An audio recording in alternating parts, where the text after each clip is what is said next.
La suite en direct de BFM Story, on va s'arrêter sur la situation sanitaire avec plusieurs questions. Faut-il durcir les mesures contre les non-vaccinés? Sont-ils responsables de nouvelles restrictions? Seule certitude, les clubs, les boîtes de nuit comme on les appelle également, ont fermé cette nuit pour 4 semaines. Les soirées dansantes sont également interdites dans les restaurants. Pour en parler sur le plateau, Margot de Faury. Bonsoir Margot. Bonsoir Ronald. Chef du service santé de BFM TV, Daniel Simonet. Bonsoir, merci d'être là. Conseillère de Paris, élue du 20e arrondissement et oratrice nationale de la France Insoumise. Je salue également Arnaud Chouraki. Bonsoir. Bonsoir. Vous êtes vice-président de l'association L'Événement, directeur général de l'agence MCI France. On le prononce à la française? Comme vous voulez. Plus facile, ou MCI pour les anglophones. Et Christophe Barbier qui est toujours sur le plateau. Bonsoir Christophe et merci d'être avec nous. Je salue également Madame Bon. Merci, vous êtes directrice de la pharmacie de la Porte Branson à Paris. Je me tournerai dans un instant vers vous pour évoquer la vaccination qui sera désormais disponible et possible 7 jours sur 7 dans les pharmacies à partir de ce week-end. Mais avant cela, bonsoir Magali Chalet. Merci d'être avec nous dans BFM Story. On va voir ce qui se passe dans les pays étrangers, hors de France, avec des mesures spécialement destinées aux non-vaccinés qui se multiplient, notamment des confinements. Oui, avec l'Autriche qui est le premier pays européen à avoir pris des mesures destinées aux non-vaccinés en les confinant. Le pays est maintenant également le premier à instaurer l'obligation vaccinale pour tous. Ce sera courant mars à partir de 14 ans. En Italie, là, regardez, les non-vaccinés ne peuvent plus aller au cinéma, au théâtre, au concert, dans les grands événements sportifs. Et puis dans les bars et restaurants, ce sont seulement les vaccinés qui peuvent accéder aux places à l'intérieur. Et la seule exception, eh bien, ce sont pour les personnes récemment guéries. En Allemagne, c'est la même chose, les non-vaccinés sont quasiment confinés dans tout le pays, ne peuvent pas non plus aller regarder dans les bars, restaurants, théâtres, cinéma, dans les salles de concert, les stades, ainsi que dans les commerces non essentiels et les marchés de Noël. Et c'est la même chose en Slovaquie, les non-vaccinés sont confinés depuis le 22 novembre. Ils n'ont plus le droit d'aller au restaurant, dans les commerces non essentiels et dans les rassemblements publics. De nombreux pays, Magali, ont également choisi de mettre en place un pass vaccinal. Exactement, c'est le cas de la Suède. Le pass vaccinal est désormais exigé pour tous les événements intérieurs de plus de 100 personnes. Et au Royaume-Uni, ça s'appelle le passeport vaccinal et c'est obligatoire dans les discothèques ainsi que dans tous les lieux de plus de 10 000 personnes. Les non-vaccinés risquent également parfois de recevoir des amendes ou des sanctions. Dans quel pays ? Tout à fait, ça se passe en Grèce. À partir de la mi-janvier, la vaccination sera obligatoire pour les 60 ans et plus. Et les réfractaires pourront recevoir une amende de 100 € par mois. Et enfin, en Lettonie, les non-vaccinés peuvent être licenciés et les députés non-vaccinés peuvent aussi être suspendus. Merci beaucoup Magali Chalet pour l'ensemble de ces informations qui nous permettent de lancer le débat. Arnaud Chouraki, je répète que vous êtes vice-président de l'association L'Événement. Est-ce que vous estimez qu'aujourd'hui, des sociétés comme la vôtre payent le prix d'une mauvaise attitude, une vaccination qui n'est pas rendue obligatoire ou qui est insuffisante, d'un point de vue en tout cas économique? Oui, disons qu'en tout cas, il est certain que ça ne favorise pas l'activité dans notre secteur d'industrie. Très clairement, pour une raison très simple, c'est que si on part du principe, alors là vous me corrigerez si mes chiffres ne sont pas bons, mais que en tout cas ce qu'on entend sur les différents plateaux et dans la presse, c'est que 9 hospitalisés sur 10 sont des gens non vaccinés. Fatalement, ces gens qui se retrouvent hospitalisés augmentent la pression hospitalière, amènent le gouvernement à prendre des mesures et naturellement, ces mesures se répercutent sur notre activité. Donc, par rebond, oui, ça crée un problème. Les discothèques en payent un lourd tribut et l'activité de communication événementielle au sens large, qu'elle soit aussi événements culturels, événements sportifs, naturellement, par rebond, on a des stop and go insensés. Avant la réaction de Daniel Simonet, Margot, je voulais vous poser la question justement sur ces questions du chiffre. Combien de personnes aujourd'hui sont hospitalisées, sont dans les services de réanimation et ne sont pas vaccinées? Alors, c'est vrai qu'il y a toujours un grand décalage entre le nombre de cas qui a dépassé la 3e vague. Là, on est à des records même inédits. La seule journée de lundi, il y avait plus de 73 000 cas positifs. Si on regarde la moyenne sur 7 jours, on est plutôt autour de 45 000. Petit signe encourageant, c'est que la progression ralentit. On est plutôt autour de 37%, alors qu'il y a une dizaine de jours encore, on était sur une progression hebdomadaire de 60%. Et à l'hôpital, ça progresse, mais l'impact est bien moindre que lors des précédentes vagues. On a chaque jour en moyenne plus de 1100 patients Covid qui entrent à l'hôpital, un peu moins de 250 en soins critiques, ce qui fait un total de plus de 13 000 patients Covid, un peu moins de 2500 en soins critiques. À titre de comparaison, c'est bien loin des pics que l'on a pu connaître au printemps dernier ou même au printemps 2020. Et heureusement, parce que quand on connaît l'état de l'hôpital aujourd'hui, il n'en faut pas beaucoup pour faire déborder le vase. Daniel Simonet, qu'est-ce que vous répondez aux chefs d'entreprise, pas forcément Monsieur Chourak ici présent, mais qui disent on paye le prix à un moment de l'irresponsabilité ou du manque de responsabilité ou du manque de vaccination d'une certaine partie des Français. Je rappelle que vous êtes contre la vaccination obligatoire et aussi contre le pass sanitaire. Qu'est-ce que vous leur répondez à ces patrons qui ont eu des gros problèmes pendant les périodes que nous avons vécues et qui continuent à en avoir? Alors d'abord, le pass sanitaire, on voit bien, n'a de sanitaire que le nom. Il ne protège pas. Puisque si le gouvernement a pris cette décision de fermer les boîtes de nuit, c'est bien que les personnes qui pourtant devaient avoir le pass sanitaire pour y aller, eh bien ça ne suffisait pas. Donc il faut revenir au principe de base. Encourager la vaccination et se rappeler à chaque fois ce que dit l'Organisation mondiale de la santé. Elle dit mieux vaut convaincre que contraindre. Avoir bien conscience. Il n'y a pas de contrainte. Le pass sanitaire, le pass sanitaire, de fait, est une contrainte. Il ne faut pas raconter de l'histoire. C'est un moyen de limiter les contacts entre non vaccinés et vaccinés. Non, le pass sanitaire est une contrainte. Nous sommes pour l'abrogation du pass sanitaire et nous pensons au contraire que ce qui est nécessaire, c'est encourager la vaccination, notamment. On est encore en retard sur la vaccination des personnes à risque par rapport à d'autres pays. Il faut surtout revenir à la gratuité des tests. C'est irresponsable d'imposer 40 € aux personnes non vaccinées pour se faire tester. On frappait au porte-monnaie. Eh bien sûr, c'est absurde, parce qu'au contraire, il faudrait une campagne de tests massive pour savoir, par exemple, le variant Omicron, où en sommes-nous. Or, l'absence de campagne de tests massive ne nous permet pas d'évaluer la situation. Et il faut surtout prendre conscience que nous sommes tous interdépendants de manière mondiale. Donc, arrêtez l'égoïsme des pays riches. Levez les brevets sur les vaccins pour que dans le monde entier, on puisse permettre à chaque pays de pouvoir produire et diffuser les vaccins. Mais ça, je vous entends très bien, Madame Simonet, mais en même temps, c'est un vœu mais d'où vient Omicron? Mais en attendant, qu'est-ce qu'on fait? En attendant, qu'est-ce qu'on fait? Vous avez entendu M. Macron mener une bataille sur la question de la levée des brevets. Il était d'ailleurs au départ opposé. Or, on voit bien les bénéfices colossaux que se font les trois grands géants pharmaceutiques. Pfizer, BioNTech, Moderna, ils gagnent $1000 de bénéfices à la seconde sur notre dos. S'ils permettent de sauver les gens. Mais non, ce qu'il faut absolument, c'est lever les brevets pour que justement on puisse véritablement sauver les gens. Parce qu'aujourd'hui, s'il y a cette incapacité à prévenir les variants, c'est parce qu'on est en incapacité de permettre à la planète entière d'avoir accès aux vaccins. Donc arrêtons les mesures autoritaires et revenons enfin à une politique de prévention sanitaire pour toutes et tous. Christophe, c'est un sujet à ce point explosif, le fait de rendre la vaccination obligatoire, que le gouvernement refuse d'ailleurs de l'évoquer véritablement. Depuis le début, d'ailleurs, le gouvernement le refuse. Oui, c'est un sujet explosif parce que la contrainte absolue, c'est-à-dire l'obligation, d'abord, on ne sait pas trop comment on l'appliquerait. On ne va pas envoyer des policiers chez les gens pour que 2 tiennent la personne pendant que le 3e fait une piqûre. Ensuite, on est dans un pays de liberté. Mais simplement, ça pose le problème de la responsabilité. Je suis libre de ne pas me faire vacciner, mais mon devoir, ma responsabilité, c'est de ne pas engorger les services de réanimation en m'envoyant moi-même par mon inconséquence à l'hôpital. S'il n'y avait pas les non-vaccinés, on aurait moins de 1000 personnes en réanimation, on n'aurait pas de problème hospitalier, on n'aurait pas de pression sur les fêtes. Oui, c'est 70% les non-vaccinés. L'hôpital est en situation catastrophique à cause de la politique de Macron. Et je rappelle qu'il a suspendu... Raison de plus pour ne pas l'aggraver par des comportements irresponsables. Oui, mais les non-vaccinés qui vont au restaurant... du gouvernement qui suspend les soignants non-vaccinés. Les non-vaccinés qui vont au restaurant et qui enlèvent leur masque sont des gens irresponsables, pas parce qu'ils peuvent contaminer les autres, même les vaccinés peuvent contaminer les autres, parce qu'ils peuvent, eux, être contaminés, faire une forme grave et engorger des hôpitaux déjà en mauvais état à cause de la politique des gouvernements précédents, et de celui-là, on est d'accord. En revanche, le bon combat, c'est le combat pour la libération des brevets, ou au moins de la libre production sous licence, parce que c'est pas tout ou rien, on peut trouver des accommodements. Là, il y a un combat diplomatique, géoéconomique à mener.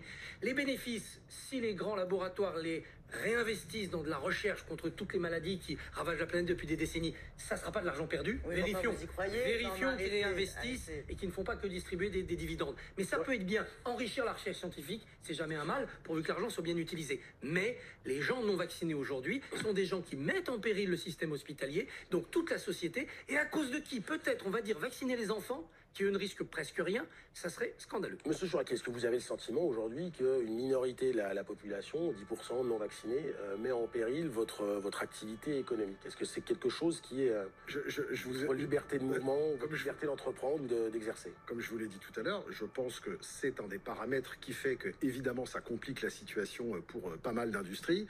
Là, le débat est parti sur l'aspect politique. Je pense qu'il faut le redescendre. Les deux sont... Oui, mais à un moment donné, si on veut être efficace, il faut peut-être le redescendre d'un point de vue pragmatique sur le terrain opérationnel des entreprises. Parce que oui, on peut parler de la vaccination au niveau mondial. Bon, super, des super bénéfices des 3 grands labos, génial. Il n'empêche qu'aujourd'hui, je pense qu'il faut s'attaquer à ce qui est facilement solutionnable et très clairement... Aujourd'hui, pour bon nombre d'entre nous, bon nombre d'industries, il faut savoir qu'on a payé un tribut, mais terrible. Le nombre de licenciements de PSE dans notre activité est monstrueux. Donc en réalité, en ne condamnant pas le fait de ne pas aller se faire vacciner, en réalité, on cautionne aussi le fait que des gens se retrouvent au chômage. Enfin, l'industrie est véritablement très endommagée. Je voudrais l'opinion d'une professionnelle de santé. Bonsoir Madame Bon, vous êtes, je le disais, directrice d'une pharmacie à Paris, bonsoir. Précisément Porte-Branson. Quel est votre sentiment quand vous écoutez les débats, parfois un peu animés, mais corrects sur le plateau concernant la vaccination obligatoire, mais pas seulement? On aimerait faire davantage.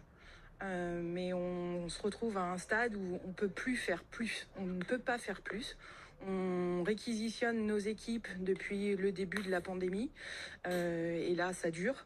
On essaye d'embaucher, on est confronté à un problème de recrutement, que ce soit pour des pharmaciens, des préparateurs, et je pense que c'est le cas de la plupart de nos confrères, que ce soit en région parisienne ou n'importe où.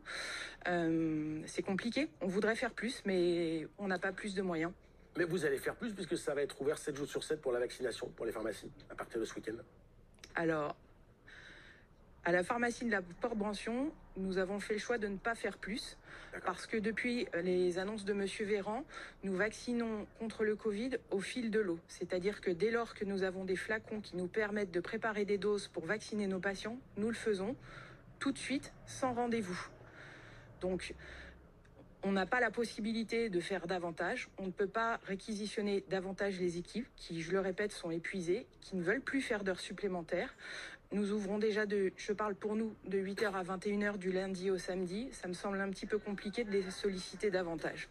Une dernière question concernant ceux qui n'étaient pas vaccinés jusqu'à présent. Est-ce qu'il y a justement des malades ou des gens qui se disent finalement je vais me faire vacciner? Je parle de la première dose, pas de la dose de rappel. Est-ce que vous avez ce type de patients qui viennent dans votre officine?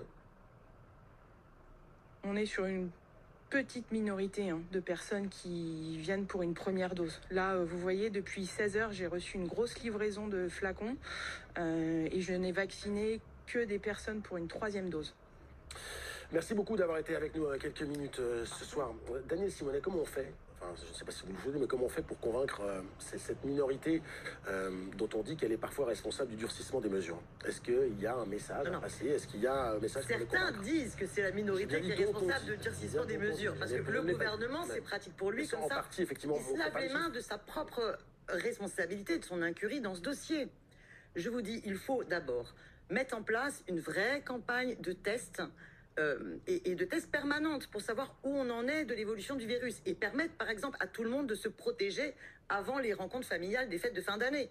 Là, c'est une responsabilité collective de la part du gouvernement. Il n'y a quasiment jamais eu autant de tests. On est à plus de 5 millions de tests en ce moment. Mais bien sûr que non. Ah, si. À partir de mi-octobre, où les tests ont arrêté d'être gratuits, où il y a eu la fin de la gratuité des tests, vous avez eu une baisse de 45% des tests. Là, ça commence à reprendre. Et ça reprend d'ailleurs plutôt chez la population qui est vaccinée, qui a accès gratuitement. Or, nous avons besoin... Non, 40 € le test, madame. 40 € le test pour quelqu'un qui n'est pas vacciné. Donc autant vous dire... Ça veut dire que c'est l'État qui doit payer ces tests-là pour les gens qui ne sont pas vaccinés. Il faut revenir à la gratuité des tests pour faire des campagnes massives qui permettent... La gratuité des tests, c'est le contribuable français qui va finir par la payer. Est-ce que ça aussi, c'est une charge que les gens qui ont pris le choix de se faire vacciner, c'est à l'écrasante majorité, nous payons tous l'évolution de ce virus. Oui, mais bien sûr. Mais ça ne change pas la question. quand je vous aborde la question de la levée des brevets, c'est pas une question lointaine qui nous concerne moi, est-ce que moi vacciné, je dois payer pour des gens qui refusent de vacciner? Il y a 4 personnes sur 100 qui sont vaccinées en Afrique. D'où vient le variant Omicron? Donc c'est une question qui, oui, nous préoccupe toutes et tous.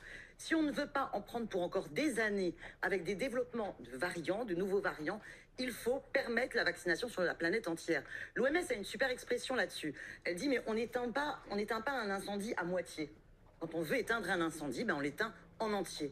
Et donc la question de la vaccination de l'ensemble de la planète est une nécessité. Or aujourd'hui, tous les vaccins sont captés majoritairement par les pays riches. Donc cette bataille pour la levée des brevets est essentielle.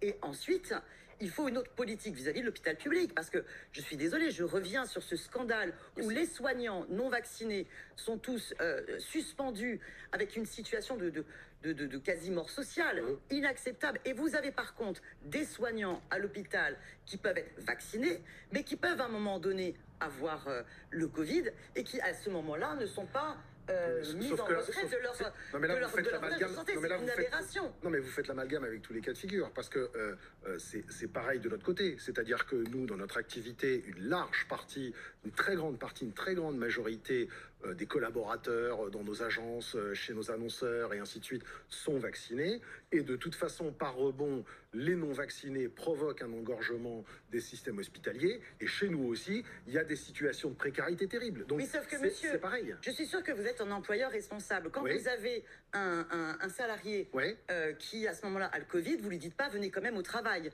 Vous lui dites, bah non. Mais je vois pas. Voilà. Eh bien, à l'hôpital, si, figurez-vous. À l'hôpital, vous avez des soignants. Non, mais moi, j'ai demandé à mes collaborateurs, à titre responsable, de se faire vacciner. Bien et sûr. Ceux qui ne souhaitent pas... Mais même quand ils sont vaccinés, monsieur, quand ils sont vaccinés et qu'ils ont le Covid, vous leur dites pas, venez au travail quand même. Mais c'est pas le à l'hôpital. Mais bien sûr que c'est. Non, mais pas du tout. On leur dit, non, mais pas du tout. Non, mais pas du tout. Vous vous rendez compte de l'aberration? Vous parlez de vacciner les pays qui n'ont pas accès à la vaccination. Mais commençons par vacciner tout le monde dans les pays où il y a accès à la vaccination. Mais je ne dis pas. Alors, on doit continuer, bien sûr, le travail de conviction. Mais soyons responsables sur le fait qu'on ne veut pas des nouveaux variants. Donc, la vaccination de la planète. C'est pas le même sujet à l'hôpital. Le fait qu'on déclenche le plan blanc dans plusieurs départements. C'est-à-dire qu'on va commencer à déprogrammer des opérations pour des gens qui sont il y a une dizaine de départements, je crois. Margot. Il y a plusieurs régions, il y a un paquet de régions. Il y a les Pays de la Loire, la Bourgogne-Franche-Comté, l'Île-de-France, l'Occitanie, la PACA, la Corse, sans compter tous les établissements dans les Hauts-de-France, de l'Oise, de la métropole lilloise.